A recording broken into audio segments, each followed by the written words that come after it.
आहे 30 day चॅलेंजचा day 10. काय झाले काय कळायलाही मार्ग काय म्हणत तुम्ही संस्कृतीची मम्मी ना. हे खाण्यात जे सुख आहे ना ते एक वेग काहीतरी स्वीट बनवते. मम्मीला आवडतं की नाही आवडत. नमस्कार मंडळी, मी संस्कृती थोरा तुमचं सगळ्यांचं स्वागत करते आपल्या युट्यूब चॅनलवर. तर मंडळी, आज आहे 30 डे चॅलेंजचा डे 10. काल मी खूप काही शूट केलं, बट जे स्टार्टिंग शूट मी रोज करते ते करायचं राहून गेलं, म्हणून मी आता हे ब्लॉग अपलोड करायच्या आधी शूट करते. तर काल काय काय इंटरेस्टिंग झालं काय हे तुम्हाला पुढे ब्लॉगमध्ये बघायला मिळेलच, तर ब्लॉग कंटिन्यू करा. दूर बघू शकता किती जास्त प्रमाणात झालाय. काय झाले काय कळायलाही मार्ग नाहीये. तर इथे काहीतरी हॉटेलमध्ये झालंय, आता धूर येतोय हा. मला तर पहिले वाटलं की आगच लागली की काय.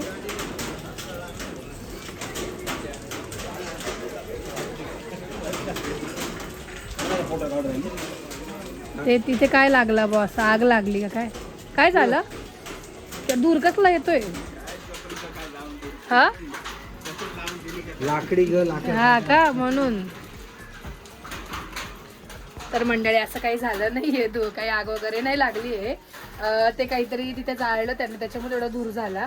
पण सगळ्यांना असं वाटलं की हॉटेलमध्येच काहीतरी झालं, कारण तिथे कंटिन्युअसली गॅस चालू असतो म्हणून. बट ठीक आहे, काही झालं नाहीये. आणि आता वाजलेत 4:30.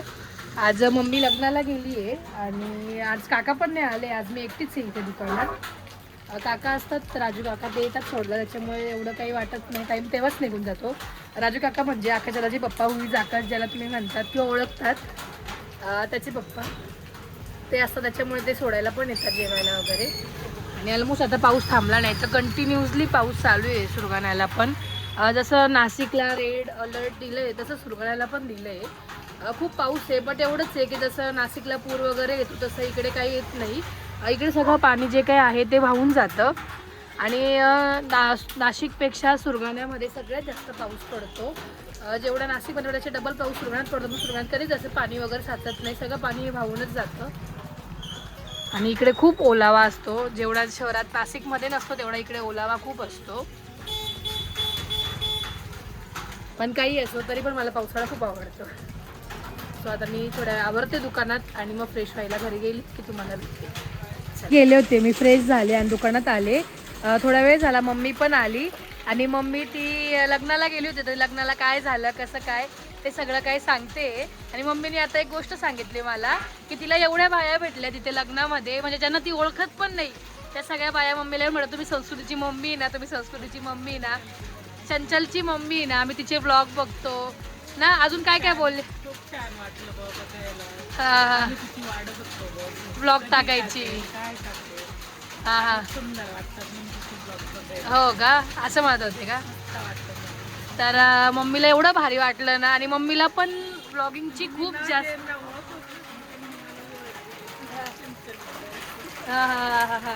मला सुद्धा स्वतःला ऐकून खूप भारी वाटलं की माझ्या म्हणजे असं एक असतं ना, आपल्या आई वडिलांना आपल्या नावाने ओळखणं एक आईला आणि वडिलांना तो एक वेगळाच आनंद असतो.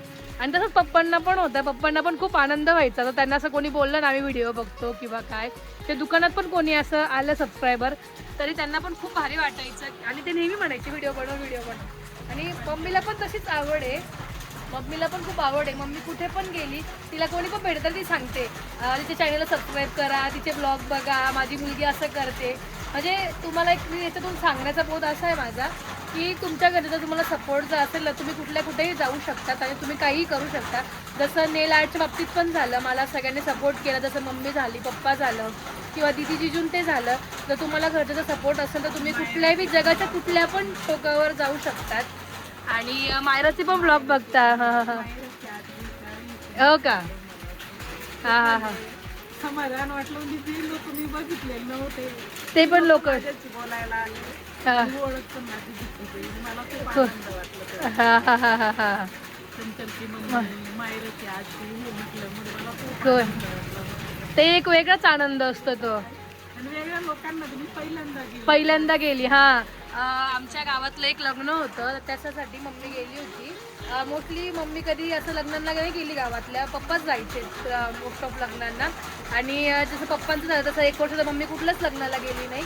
आणि त्या लग्नानंतर ते पहिलंच लग्न आलं की मम्मी त्या लग्नाला गेली. आणि पप्पांच्या मित्राच्याच मुलीचं लग्न होतं, त्याच्यामुळे मम्मी गेली. आणि मम्मीचा एक्सपिरियन्स खूप छान होता, तिला ते खूप भारी वाटलं की तिला सगळे भेटले म्हणून. तर आताही पाऊस चालूच आहे आणि तुम्हाला पावसाचा आवाजही खूप येत असेल, कारण इकडे पत्रे असल्यामुळे आवाज खूप येतं. तर मी घरी आले आणि मम्मीने इकडे आज मस्त खिचडी बनवली आहे. आणि ही जी खिचडी आहे ती आज इलेक्ट्रिक शेगडीवर याच्यावर बनवली का तू? त्याच्यावरती बनवली आहे. मम्मीने ही आताच घेतली, 1 महिना झाला असेल, 1 महिना पण नाही, 15-20 दिवस झाले आहेत.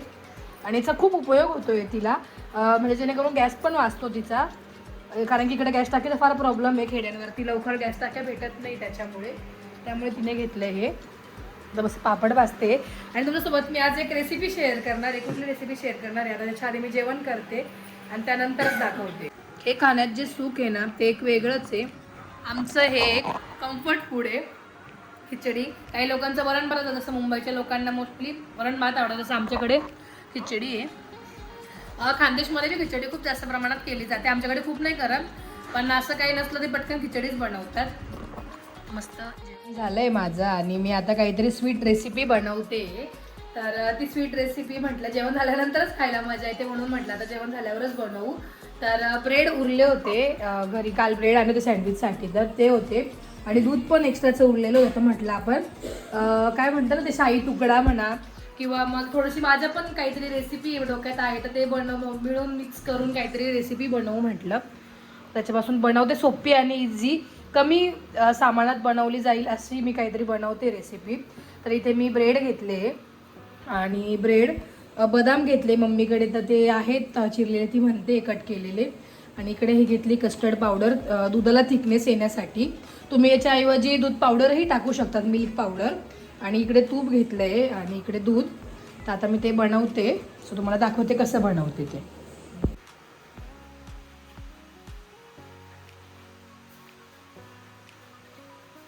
तर मी आता इथे इलेक्ट्रिक शेगडीवर दूध तापवायला ठेवते.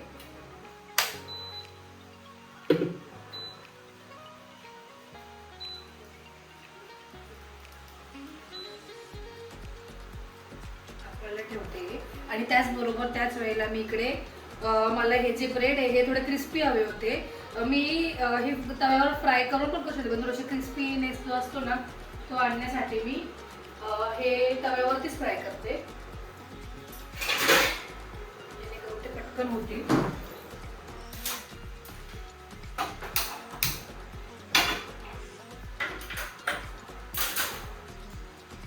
आणि इकडे तापत ठेवलेल्या दुधामध्ये मी साखरही घालते.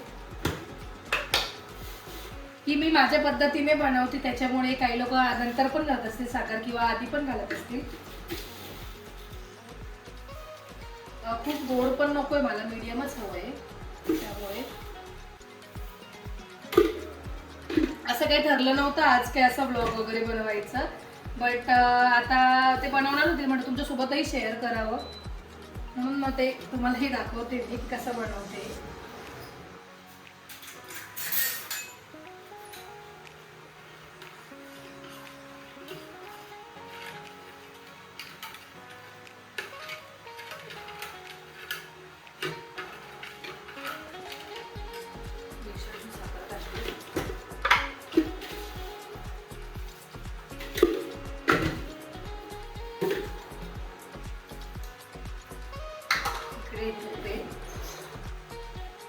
तवा तापेपर्यंत पहिले ब्रेड कट करून घेते.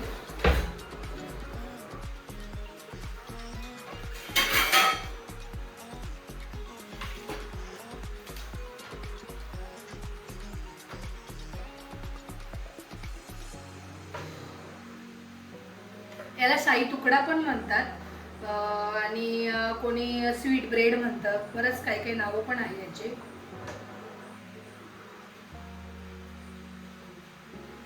खस्ता पण म्हणता याला, स्वीट खस्ता.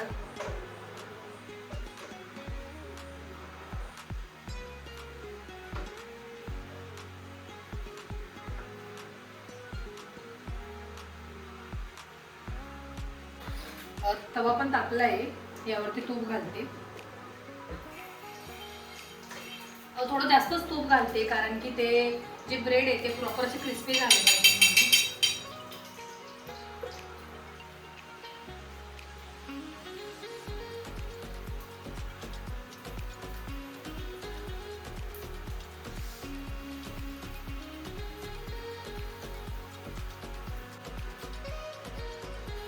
इकडे दूधही हलवत राहायचंय जेणेकरून ते खाली नको लागायला. हे अशा पद्धतीने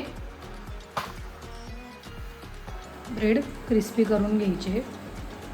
फ्राय, तुम्हाला जर पूर्ण डीप फ्राय पण करायचं तर तुम्ही डीप फ्राय पण करू शकतात.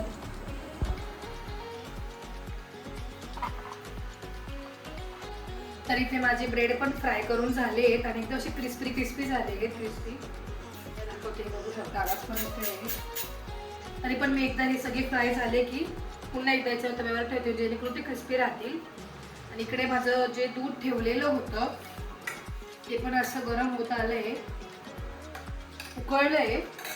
तर यामध्ये मी कस्टर्ड पावडर टाकते. मी अंदाजच घेते, तुम्ही तुमच्या दूध किती आहे त्याच्याप्रमाणे घेऊ शकता.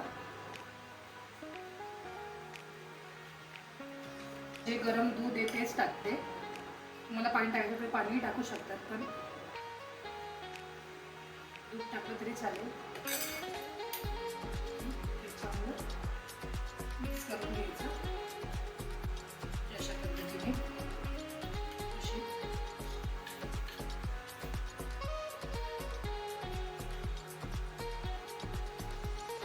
थोडी कमी टाकायची.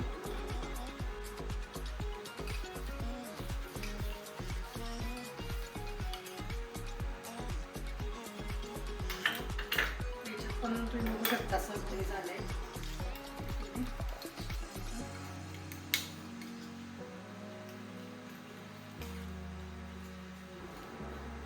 आहे ते पण टाकते यात.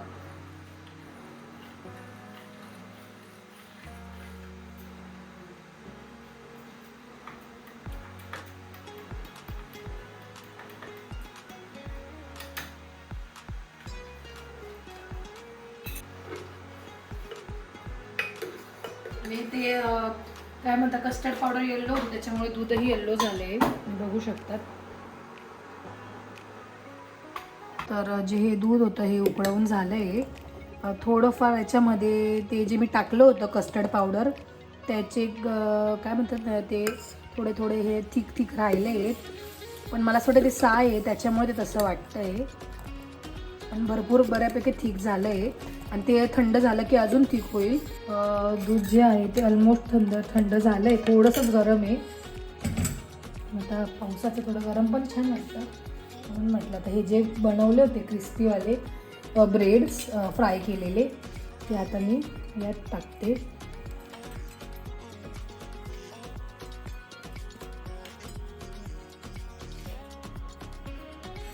आता यामध्ये हे जे मिल्क बनवलं आहे, दूध कस्टर्ड पावडर टाकून ते टाकूया.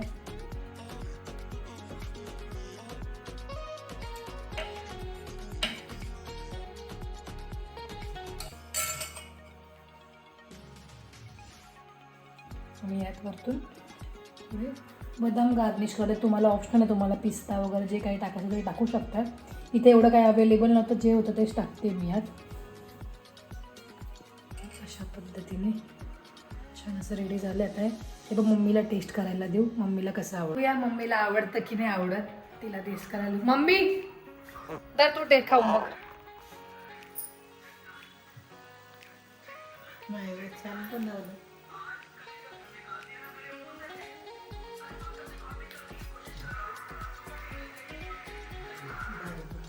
गोड झालं का? चांगलं लागतंय खरंच. जास्त गोड पण नको, मीडियम आहे का? छान आहे, मम्मीला आवडलं.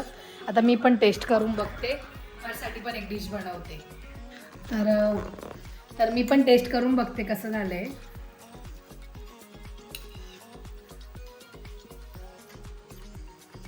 मस्त लागतंय, चांगलं लागतंय ना. स्वीट काहीतरी दूध पण वापर झाला दुधाचा आणि ब्रेड पण होतं तर ब्रेड पण वायाने गेलं आणि मेन मुळात दुकानात कस्टर्ड पावडर पण होती त्यामुळे बनवता आलं. ब्रेड सोबत मस्त लागतंय ना. खूप छान झालंय. तुम्ही पण ट्राय करून बघा. तुम्हाला कशी वाटली रेसिपी ते पण सांगा आणि त्याचबरोबर याच्या पुढे तुम्हाला कुठली रेसिपी बघायला आवडेल कमेंट करून नक्कीच सांगा. ती रेसिपी मी पुढच्या एखाद्या ब्लॉगमध्ये नक्कीच दाखवेल. आणि त्याचबरोबर हा ब्लॉग आपण इथेच एंड करूया. तुम्हाला रेसिपी कशी वाटली परत सगळं काही कसं वाटलं कमेंट करून नक्कीच सांगा. तर लाईक शेअर आणि सबस्क्राईब करायला विसरू नका. Bye bye.